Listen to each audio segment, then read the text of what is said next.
शनिवार व्रत।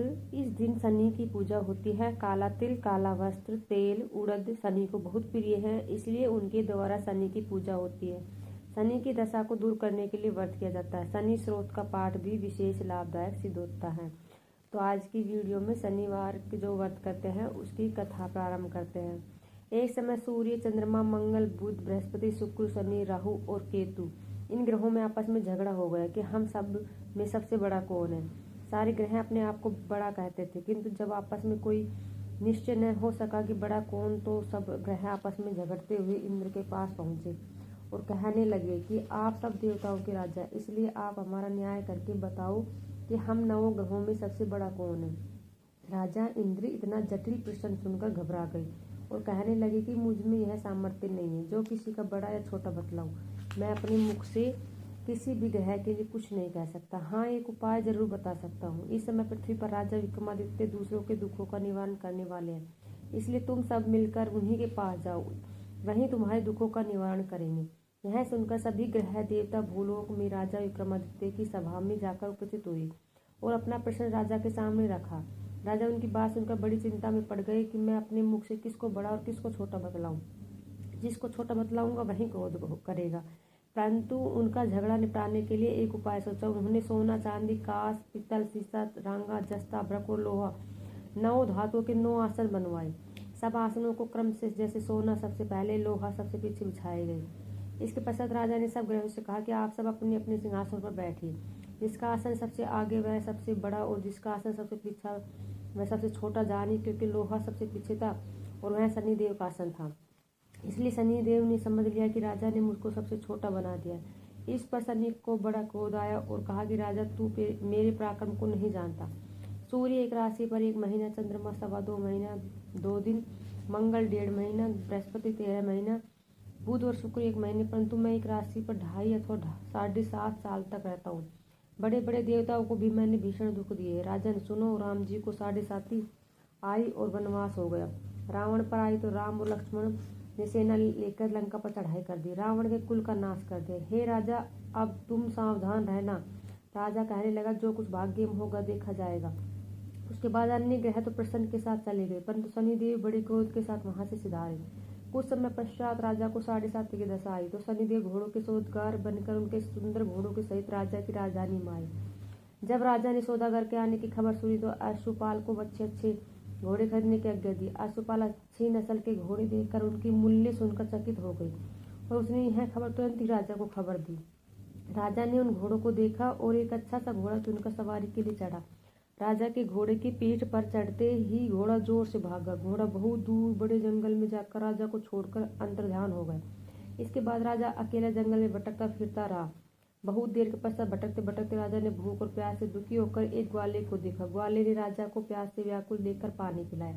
राजा की उंगली में एक अंगूठी थी, उसने उसे उंगली में से निकाला और प्रसन्नता के साथ ग्वाले को दे दी और शहर की ओर चला गया। राजा शहर में पहुंचकर एक सेठ की दुकान पर जाकर बैठ गया और अपने आप को उज्जैन का रहने वाला तथा अपना नाम विका बतलाया। सेठ ने उसको कुलीन मनुष्य समझकर जल आदि पिलाया। भाग्यवश उस दिन सेठ की दुकान पर बिक्री बहुत अधिक हुई। तब वो सेठ उसको भाग्यवान पुरुष समझकर अपने साथ भोजन कराने के लिए ले गया।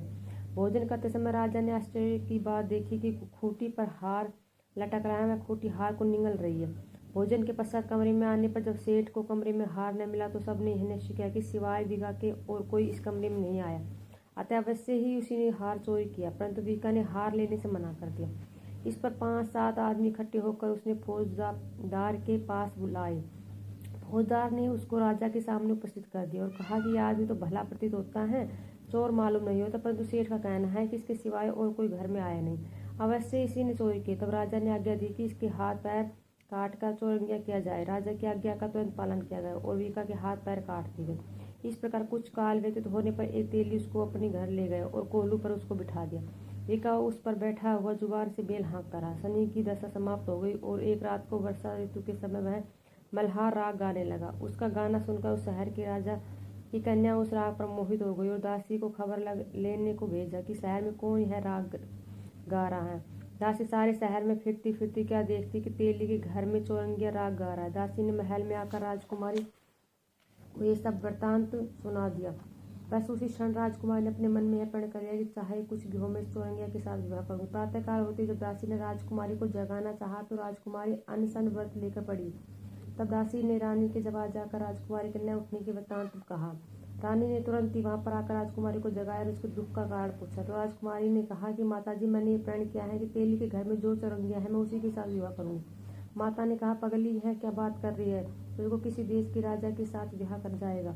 कन्या कहने लगी कि माताजी, मैं अपना प्रण कभी नहीं तोड़ूंगी। माता ने चिंतित होकर यह बात राजा को बतलाई। जब महाराज ने यह बात कर समझाया कि मैं अभी देश देशांतर में अपने दूत भेजकर सुयोग्य रूपवान बड़े बड़े गुणी राजकुमारों के साथ तुम्हारा विवाह करूंगा, ऐसी बात सुनकर कभी नहीं विचारनी चाहिए।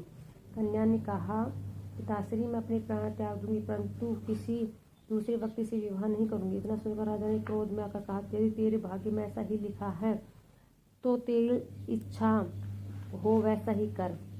राजा ने तेली को बुलाकर कहा कि तेरे घर में जो चौरंगिया है उसको साथ में अपनी कन्या का विवाह करना चाहता हूँ। तेली ने कहा कि यह कैसे हो सकता है, कहाँ आप हमारे राजा और कहाँ मैं एक नीच तेली। परंतु राजा ने कहा कि भाग्य लिखेगा, कोई नहीं टाल सकता, अपने घर लाकर विवाह की तैयारी करो।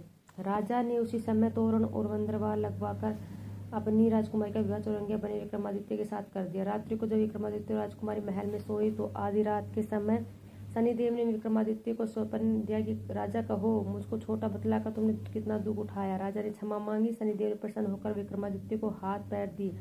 तब राजा ने कहा, महाराज, मेरी प्रार्थना स्वीकार करे कि जैसा दुख अपने आपने मुझे सौंप दिया ऐसा ही किसी और को न दे। शनिदेव ने कहा कि तुम्हारी यह प्रार्थना स्वीकार है। जो मनुष्य मेरी कथा सुनेगा या कहेगा उसको मेरी दशा में कभी किसी प्रकार का दुख नहीं होगा, और जो नित्य ही मेरा ध्यान करेगा या चींटियों को आटा डालेगा उसके सब मनोरथ पूर्ण होगी। इतना कहकर शनिदेव अपने धाम को चले गए। जब राजकुमार की आंख खुली और उसने राजा के हाथ पांव सही सलामत देखे तो उसका बहुत आश्चर्य हुआ। उसको देखकर राजा ने अपना समस्त हाल कहा कि मैं उज्जैन का राजा विक्रमादित्य है। यह बात सुनकर राजकुमारी अत्यंत प्रसन्न हुई। प्रातःकाल राजकुमारी से उसकी सखियों ने पूछा कि उसने अपने पति का समस्त वृत्तांत कह सुनाया। तब सबने प्रसन्नता प्रकट की और कहा कि ईश्वर ने आपकी मनोकामना पूर्ण कर दी। जब उस सेठ ने यह बात सुनी तो वह विक्रमादित्य के पास आया और राजा विक्रमादित्य के पैरों में गिरकर क्षमा मांगने लगा कि आप पर मैंने चोरी का झूठा दोष लगा, अतः आप मुझको जो दंड दे। राजा ने कहा, मुझ पर शनिदेव का कोप था, इसी कारण यह सब दुख मुझको प्राप्त हुआ, इसमें तुम्हारा कोई दोष नहीं है। तुम अपने घर जाकर अपना कार्य करो। सेठ बोला कि मुझे तभी शांति होगी जब आप मेरे घर चलकर प्रीतिपूर्वक भोजन करेंगे। राजा ने कहा, जैसे आपकी मर्जी हो वैसा ही करे।